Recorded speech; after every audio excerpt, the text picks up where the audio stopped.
Coucou tout le monde, j'espère que vous allez bien. Alors aujourd'hui, je voulais vous donner un peu la tendance de ce début de semaine, la première moitié de la semaine. Bien sûr, ça décale toujours, hein, donc considérez que c'est pour toute la semaine, même si je vous referai une tendance vers le milieu de semaine.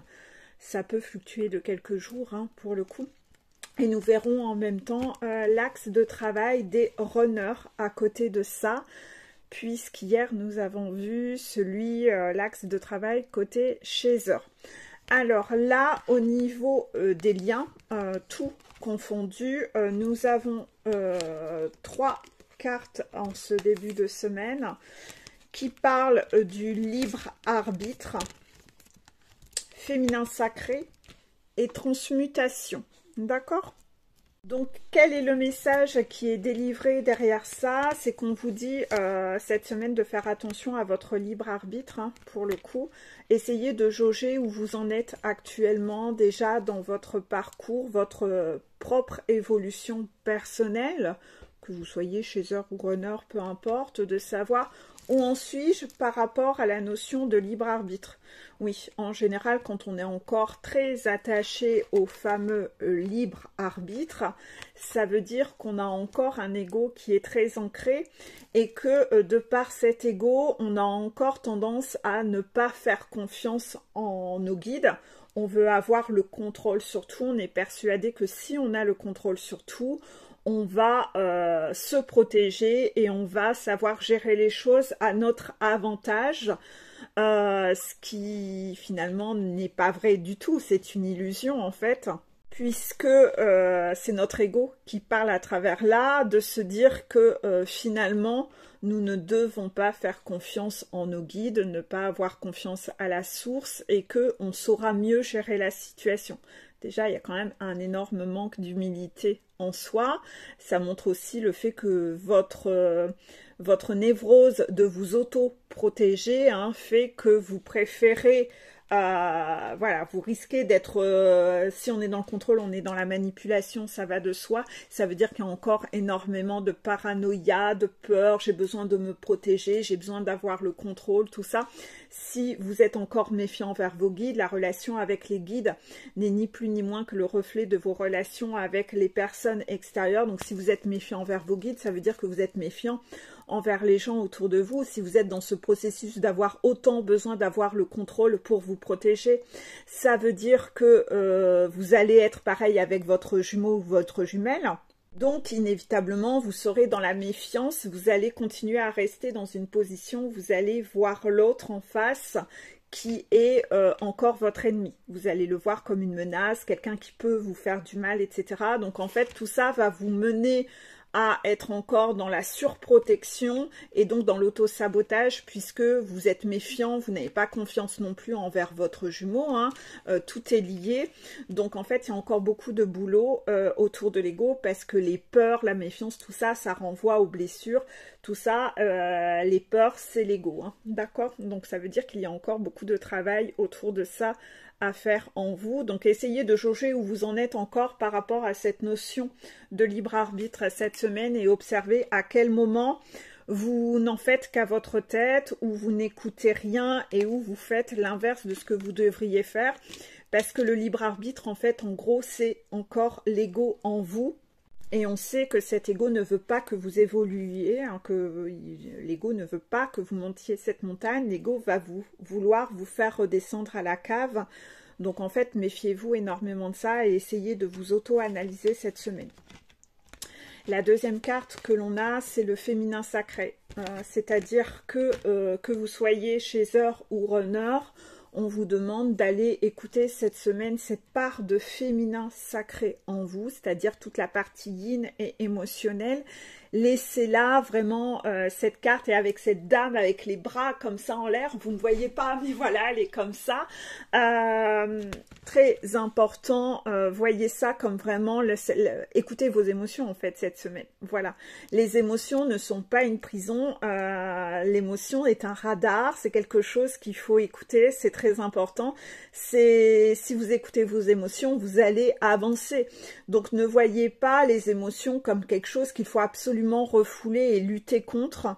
Bien au contraire, il faut écouter ses émotions parce que c'est ça. Et d'ailleurs, j'avais écrit un article sur Facebook autour de ça. Je le remettrai en story aujourd'hui pour, voilà, écouter vos émotions. C'est votre radar intérieur et c'est extrêmement important. Je mettrai peut-être le lien de l'article dans la description de la vidéo en dessous. N'oubliez pas de me demander en ami sur Facebook. Vous pourrez voir aussi un peu mes articles écrits que j'y écris. Donc là, voilà, pour le coup, ne négligez pas ça. Très, très important. De toute façon, en plus, si vous êtes runner, n'oubliez pas que vous êtes, vous, porteur du yang et que vous devez rééquilibrer votre part émotionnelle, hein, tout comme le chaser a dû faire remonter sa part de yang en lui. Ben, si tu es runner, tu dois, toi, faire remonter cette part de féminin sacré en toi, ta part émotionnelle. Donc surtout, il ne faut pas la refouler, cette part-là. Elle fait partie intégrante de toi. Et contrairement à ce que tu pourrais croire, peut-être que tu penses que c'est ce qui te rend vulnérable ou quoi que ce soit, mais non. Parce que si tu écoutes ton émotionnel, tu sens quand tu es en souffrance et tu sais donc poser des limites. Donc cette part de féminin sacré est vraiment importante en toi et c'est ce qui va te permettre aussi de te protéger et de ne pas attendre qu'une situation dégénère trop longtemps. En tout cas, c'est ce qui va te permettre de transmuter, que tu sois chaser ou runner cette semaine, de jauger déjà ces deux pans-là. C'est ce qui va continuer te permettre de continuer ta transmutation et de te transformer en petit papillon. Voilà, d'avoir ces petites ailes, tu vas te transformer de chenille en papillon. Tu vas pouvoir obtenir de plus en plus ta liberté, retrouver ta liberté en toi. Donc voilà un peu où le message en ce début de semaine, hein, de ce que vous avez à bosser et ce qui est le message que vous aviez à recevoir sur les parcours FJ. Hier, nous avons étudié un peu l'axe de travail des chasers, début, milieu, fin de parcours. Et je vous avais dit, surtout pensez à tout écouter parce que ça vous fait des révisions. C'est important. Là, aujourd'hui, on va voir l'axe de travail des runners. Pareil, début, milieu, fin de parcours. Je rappelle que moi, dans ma façon de communiquer avec les guides, le milieu de parcours, c'est la phase de retrouvailles après, quand la relation reprend après une phase de séparation. Et la fin de parcours, c'est la réunion. Voilà, donc bien entendu, écoutez tout, hein, c'est important parce que ça vous donne des informations importantes. Je parle aujourd'hui des runners, mais je sais que en général, ceux qui écoutent les vidéos sont plutôt les chasers. C'est quand même intéressant pour vous parce que vous allez ainsi savoir où en est, où en est un peu le runner en lui. Mais je ne vous demande pas d'écouter ça en mode spectateur. Écoutez ça en faisant après votre propre analyse de ok, ça veut dire ça veut dire qu'est-ce que j'ai à bosser en miroir par rapport à lui. Enfin, de toute façon, je vais essayer de faire le max de parallèles pour que cela vous aide. Donc en fait, le runner en début de parcours, cette semaine, il est dans les doutes. D'accord? Il est dans les doutes. Donc, s'il est dans les doutes, c'est sans doute que vous-même, chaser, vous êtes aussi dans vos doutes. Pourquoi? Parce qu'en fait, il y a toujours cet effet miroir. C'est quelque chose qu'on ne comprend pas quand on est en début de parcours. Et donc, je vous l'explique parce que c'est super important. C'est-à-dire que dans le lien énergétique entre les deux, les énergies et les émotions circulent. Si le chaser est dans ses énergies de doute constamment, à tout remettre en question, à douter de l'autre, ah, je n'y crois pas, il ne reviendra pas, enfin voilà. Le chaser, s'il se transforme en machine et à distributeur de boue, hein, d'émotions négatives, de pensées négatives, il envoie ça dans le lien au runner. Donc le runner le récupère en pleine figure. Donc c'est sûr que le runner, les 3/4 du temps, on dit toujours, ouais, le runner, il fuit, il n'y croit pas, etc. Mais quelque part, en soi, vous vous envoyez cette énergie de boue, l'un et l'autre, en ping-pong dans le lien. D'accord? On sait que le chaser est éveillé en premier. Ça, on le sait. On sait que c'est le chaser qui travaille en premier. C'est souvent lui qui regarde les vidéos, qui entame un suivi.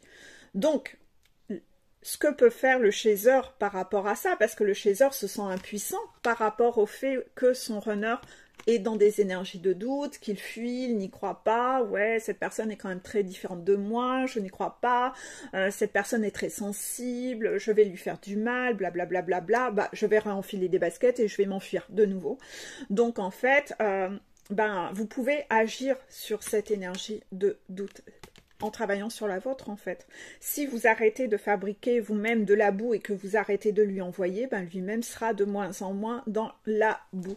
D'où l'importance, et c'est pour ça qu'on parle beaucoup que le parcours Flamme Jumelle est un parcours initiatique et que l'on doit sur ce chemin travailler la confiance et la foi. C'est que la chaser doit travailler tout ça. Si la chaser est sans cesse dans ses doutes, croyez-moi, attendez-vous à ce que votre runner, dans les jours qui vont suivre, va être dans la même énergie. Donc en fait, vous n'avez rien à y gagner, à vous morfondre, etc. Essayez de reprendre le pouvoir. Les doutes, c'est cette petite voix de serpent qui vous parle dans l'oreille, c'est votre petit ego. Voilà, le petit diable, vous savez, avec ses petites cornes, c'est lui qui veut vous renvoyer à la cave. Il ne veut pas que vous montiez la montagne. Donc en fait, essayez de vraiment faire taire cette petite voix du diable, de ne pas l'écouter, essayez de rassurer votre enfant intérieur, essayez de revenir dans des énergies de foi et de confiance, et voilà, si vous ne voulez plus que votre jumeau soit dans les doutes, ne le soyez plus vous-même en fait. Voilà, donc finalement vous avez beaucoup plus de pouvoir là-dessus que vous ne le pensez, si vraiment vous arrêtez d'être spectateur en mode victime et que vous comprenez qu'à chaque fois, le runner est là pour vous faire bosser quelque chose et qu'il y a quelque chose à comprendre en miroir et que vous avez beaucoup plus de pouvoir que vous ne le pensez en fait. Voilà. Donc au plus vous allez monter votre montagne, vous allez travailler votre foi, votre confiance et donc vous sortirez de cette énergie de doute. Ensuite, nous allons parler des milieux de parcours. Donc là, le runner est dans une énergie de « je reviens, attends-moi ». Il y a un mot très important qui est écrit en dessous de cette carte, c'est écrit « patience ». Voilà.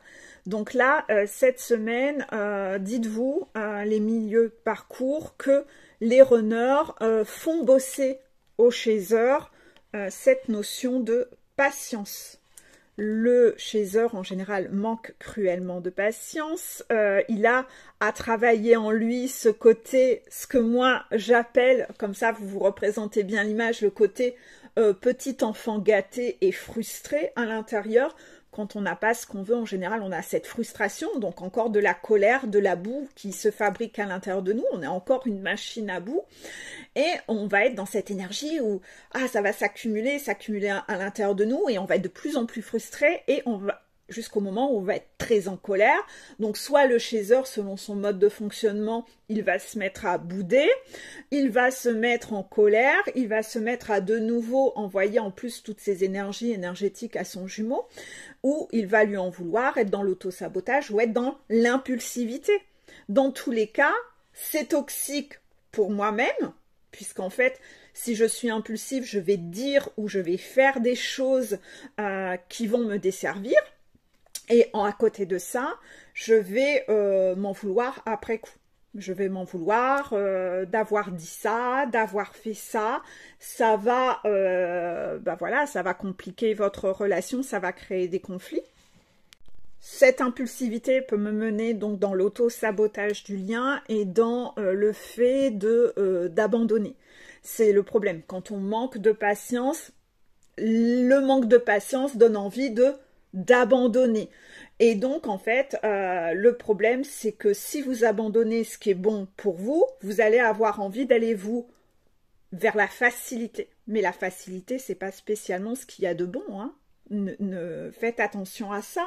C'est-à-dire que l'offre d'emploi qui est extrêmement géniale et que tout le monde veut s'arracher, les personnes ne lâchent pas ce poste-là, d'accord? Par contre, l'offre d'emploi qui est toujours là dispo, qui est facile d'accès, oui, c'est la facilité de l'obtenir, cette offre d'emploi.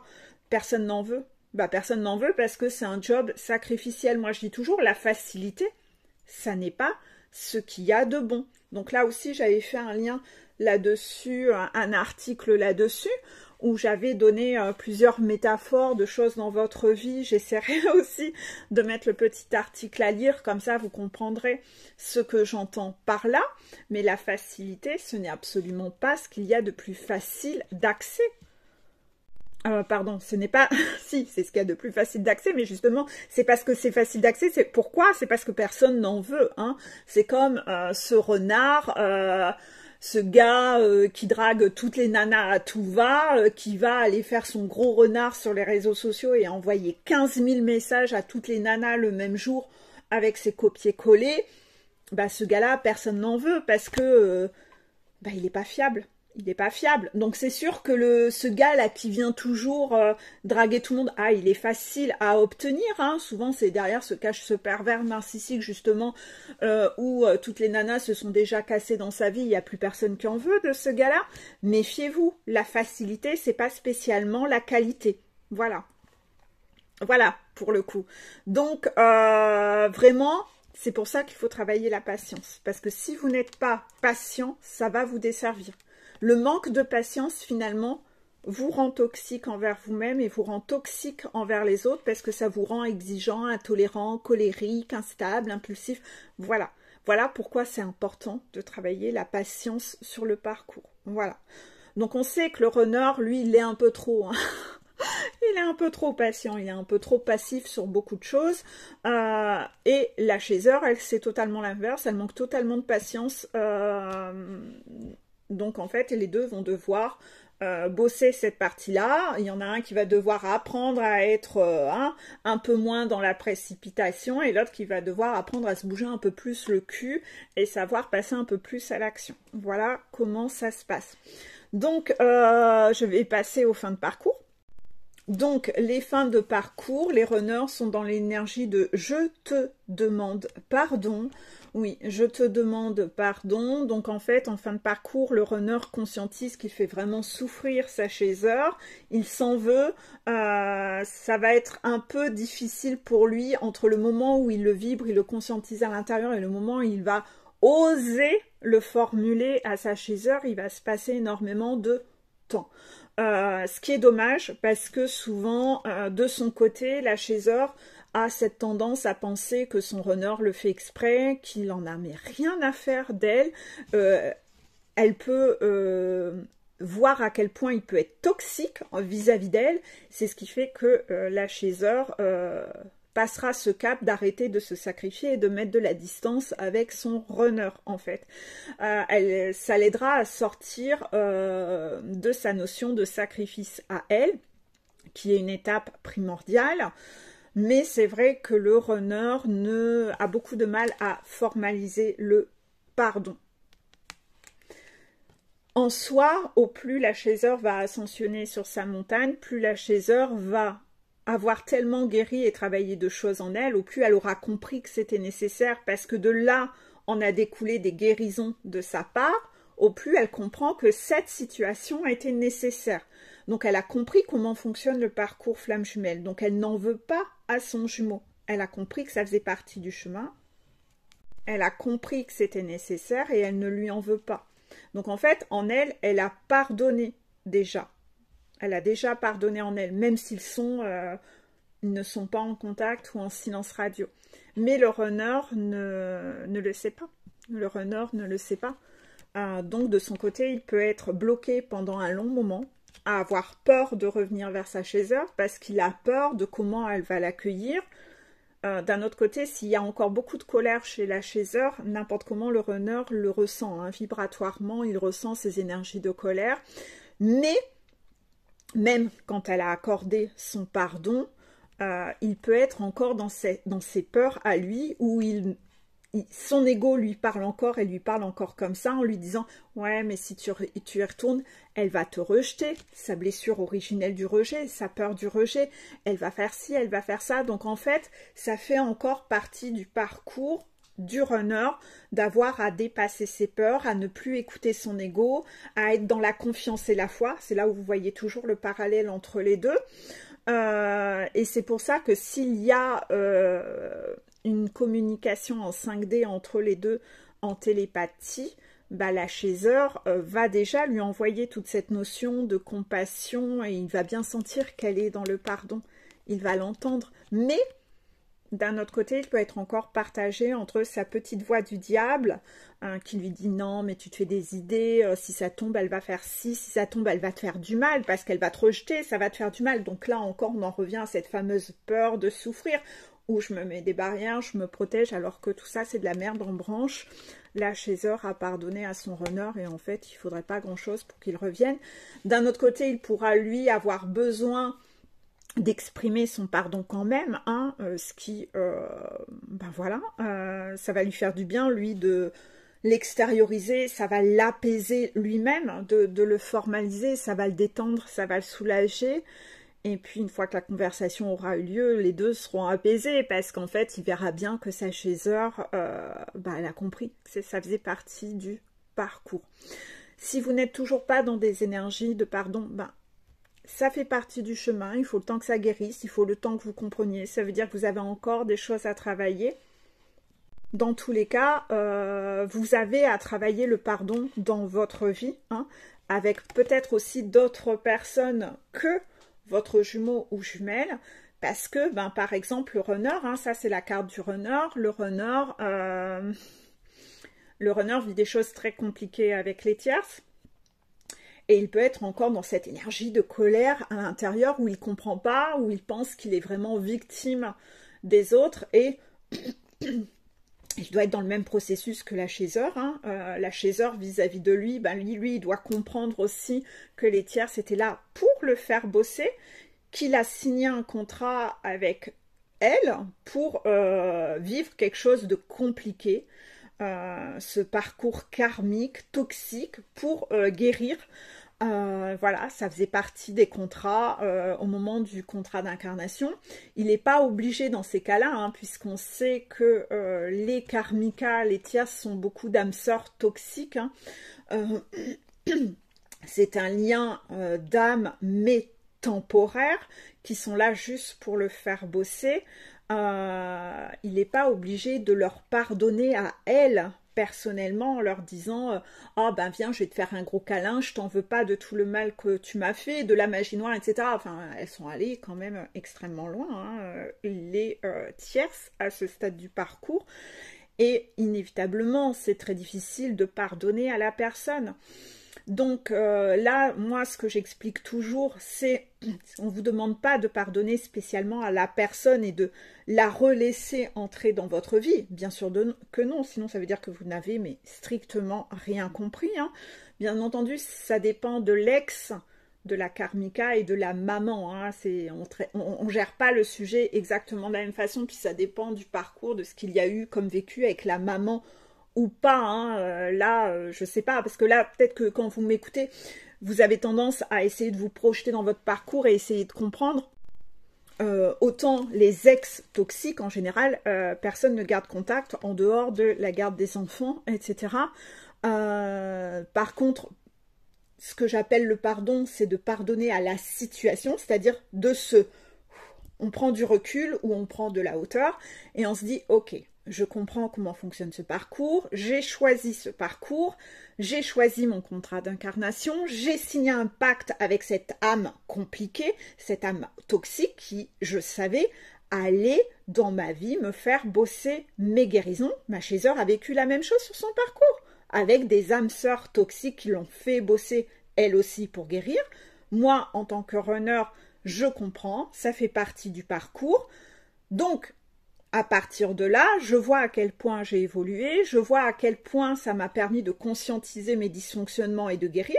La chasseur réagit exactement de la même façon sur son parcours à elle. Maintenant, je pardonne à la situation. Je sais que la situation était nécessaire.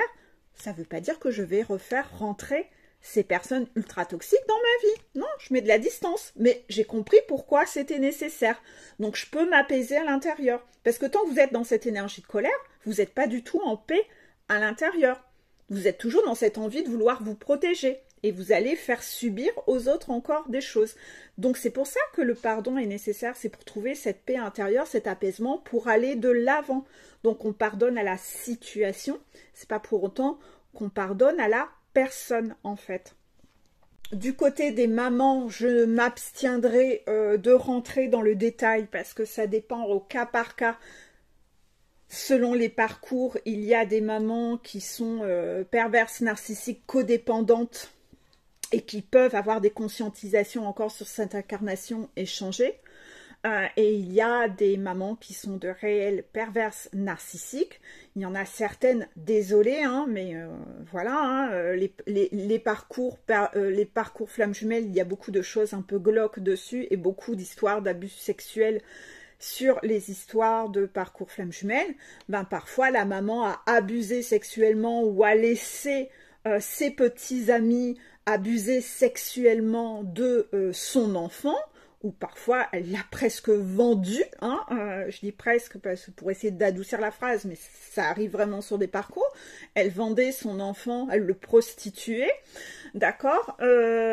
Donc c'est sûr qu'une maman comme ça, on va avoir un peu du mal à lui pardonner, hein, et à vouloir avoir envie de garder contact avec elle, hein, maman ou pas maman, balèque, hein. Donc en fait, c'est sûr qu'une maman comme ça, il y en a certains d'entre vous qui ont voulu faire abstraction, se mettre des œillères, oublier tout ça, et puis, oh, bah maintenant j'ai envie de me recréer quand même une illusion de famille géniale, j'ai des enfants, etc. Et je vais laisser mes enfants la côtoyer, hein. Aujourd'hui, je suis sûre, enfin voilà, j'ai envie d'avoir cette illusion de famille géniale. Et finalement, on se rend compte que la maman abuse de nos propres enfants. Et ça, j'en ai en parcours. Donc ça, c'est extrêmement douloureux. C'est extrêmement douloureux. Quand la personne se rend compte que ma maman, à qui j'ai voulu pardonner, c'est pour ça qu'on ne peut pas laisser rentrer n'importe qui dans sa vie. Il faut voir au cas par cas, hein, selon à quel niveau de toxicité est la fameuse maman. Mais... une maman qui a abusé de vous sexuellement et qui reproduit, à qui vous avez pardonné et laissé la porte ouverte à cette personne, ben le jour où vous apprenez qu'elle a abusé aussi de vos enfants, c'est sûr que là ça tape clairement où ça fait mal en fait. Donc voilà, ça dépend au cas par cas. Je suis désolée, vous devez quand même avoir conscience qu'on n'est pas dans un parcours flamme jumelle, hein, les gens qui sont autour, on n'est pas dans le...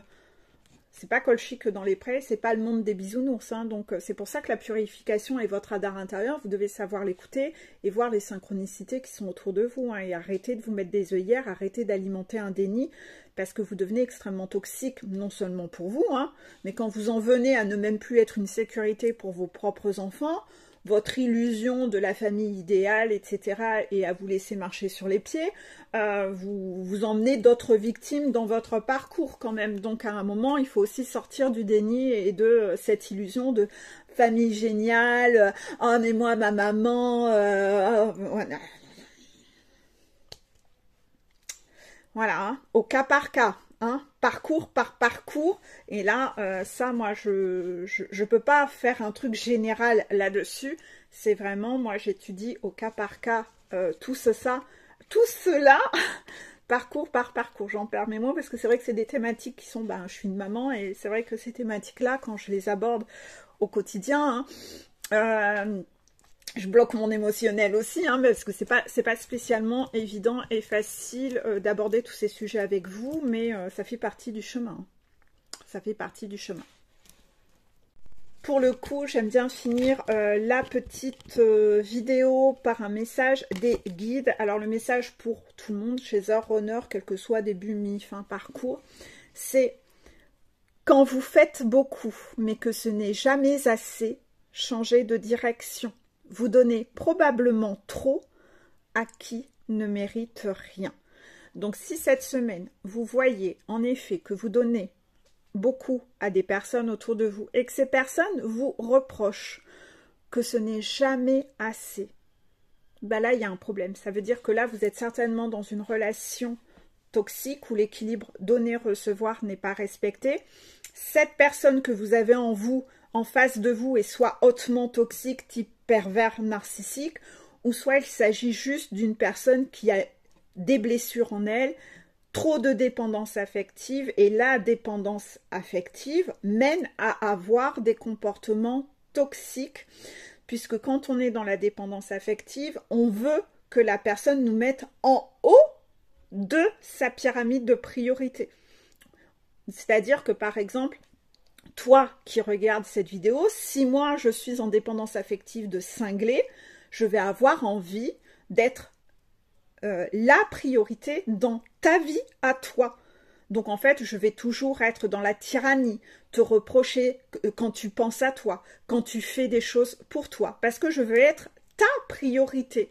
Et donc en fait, c'est là où on en devient toxique, puisqu'on en vient à être étouffant, on en vient à ne pas laisser de liberté à l'autre, on devient un peu très égoïste, très égocentrique, moi, oui, mais tu n'as pas fait ça pour moi, oui, mais là, tu as osé aller lire un livre au lieu de t'occuper de moi, là, tu as osé aller faire ça au lieu de t'occuper de moi, oh, rage, au désespoir. Donc voilà, dans le mode drama queen, la dépendance affective, c'est toxique, c'est pour ça qu'il faut la travailler. C'est horrible, ça mène à vraiment être horrible, et la chasseur est beaucoup dans cette part de toxicité en début de parcours. C'est pour ça qu'elle doit le travailler, et qu'à chaque fois qu'elle est reconnectée avec son jumeau, elle ça réappuie sur tout, et elle arrive à voir si elle avance, si elle... Souvent, elle se fait, ouais, bon, ben, j'ai encore ma dépendance affective, en effet. Mais sa dépendance affective se nettoie à chaque fois qu'elle est reconnectée à lui. Et puis, si elle travaille dessus, bien sûr, si elle travaille dessus. Et après, jusqu'au moment en être totalement libérée et guérie, elle est libérée de sa propre prison. Elle n'est plus dans la frustration, la souffrance. Et en fait, ça, c'est quelque chose qu'il faut absolument guérir sur le parcours. Donc, les deux jumeaux ne doivent plus... être dysfonctionnel comme ça, mais observez si par effet miroir, il n'y a pas des gens en face de vous qui sont comme ça. Si ces gens sont comme ça en face de vous, vous n'êtes pas leur sauveur. Ce n'est pas à vous de compenser, vous n'avez pas accepté. Il s'agit là d'une relation toxique. L'équilibre donner-recevoir n'est pas OK. Vous n'avez pas à entrer dans ce jeu-là, et ça veut dire que vous devez poser des limites. S'il s'agit d'un vrai pervers narcissique, ben méfiance. Hein. Là, ça vaut le coup d'enfiler vos baskets et de vous casser très très loin de cette personne. Et sinon, ben, vous mettez de la distance, et pour réussir à garder une relation correcte, courtoise, mais où vous n'êtes plus du tout impliqué comme de par le passé. J'espère que cette petite vidéo vous aura plu. Il y a une vidéo à suivre là très prochainement, sûrement sur le sujet la peur de souffrir. Parce que là, ça me pousse à vous parler de cette thématique qui revient un peu trop en ce moment. Donc j'espère que vous aurez eu déjà des clés de compréhension dans cette vidéo. Ça vous permet de réviser des choses ou d'avoir des clés de compréhension sur des choses que vous avez à travailler. Ce que mes diapositives, où je ne peux poster que 10 diapos écrites sur mon compte Insta, pour les énergies, vous voyez que je peux absolument pas aborder ça par écrit, et que les vidéos sont nécessaires pour apporter un détail, beaucoup plus de détails. Voilà, si vous aimez cette vidéo, pensez à mettre un petit pouce j'aime sur la vidéo pour me motiver à continuer pour le coup, et cela me motivera à continuer à vous faire des vidéos. Voilà, bisous bisous.